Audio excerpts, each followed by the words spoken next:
How to add 1 minute video to Instagram stories without splitting. So let's get started. First and foremost, make sure that your Instagram app is updated to its latest version.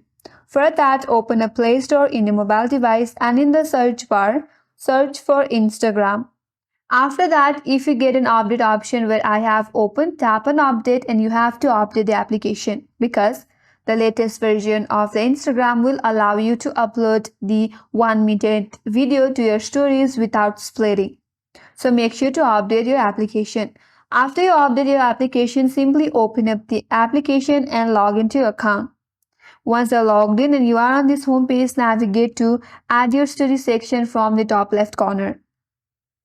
Now you have to choose a video that is about a minute long. For example, I have this video right here. Now, once you have your video that is 1 minute long, all you have to do is add this video to your story. Now, once the story is uploaded, if you go and check your story, there you can see this video has been added without splitting.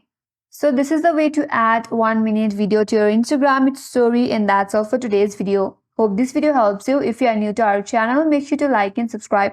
Thanks for watching and I will see you on next video.